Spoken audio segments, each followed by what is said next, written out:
Back in school, my teacher, Mr. Dawson, loved to humiliate me.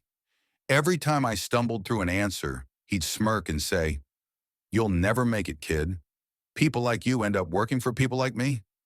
I never argued. I just listened and remembered. After graduation, I couldn't afford college. My family barely scraped by, so I took every job I could find, flipping burgers, serving ice cream, even pumping gas at a rundown station off Highway 9. Double shifts, greasy uniforms, 10-hour days, anything that would put a few extra dollars in my pocket. At night, when the rest of the world slept, I sat in the back room with a beat-up laptop teaching myself to code.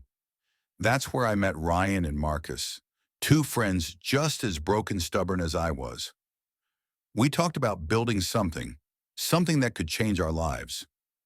So we started a tiny tech company out of Marcus's apartment.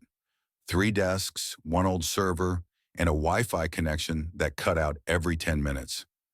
We didn't even have enough to cover rent, so we all moved in together. The living room became our office, the kitchen table, our conference room. We made maybe $20 a month at first, barely enough for instant noodles. But we agreed on one rule. Whatever we earned, we reinvested. Every cent went into better hardware, new software licenses, anything that kept us going. Most months we lived on coffee and leftover pizza, running on caffeine and blind hope.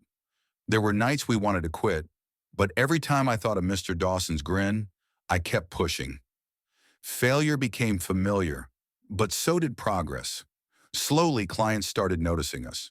One small project turned into two into 10. 8 years later, we weren't just surviving, we were thriving. Our company's name was known. We had 50 employees, offices in 2 states, and contracts rolling in faster than we could handle. Ryan handled tech, Marcus ran operations, and I, somehow, ended up CEO. Life had changed completely, but one evening driving home from a meeting, I stopped at Walmart to grab a few things. The sky was gray, the rain steady, and outside the entrance sat a man holding a cardboard sign. "Anything helps." I almost walked past until I heard the voice, faint, raspy, but familiar. "Spare some change?" I turned and froze. There he was, Mr. Dawson. Same sharp eyes, but now dull with exhaustion. His once neat suit was replaced with an oversized jacket and worn shoes. He squinted, trying to place me. "Do I know you?" I smiled. "Yeah, Mr. Dawson. It's me, Evan. Remember? The kid who'd never make it?" Recognition hit him like a wave. He tried to speak, but all that came out was a weak chuckle. "Guess I was wrong about you." I reached into my wallet, pulled out a $100 bill, and handed it to him.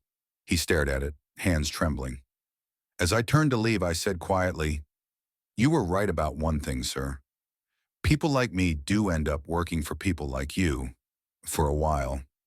I walked a few steps, paused, looked back, and added, "Keep the change."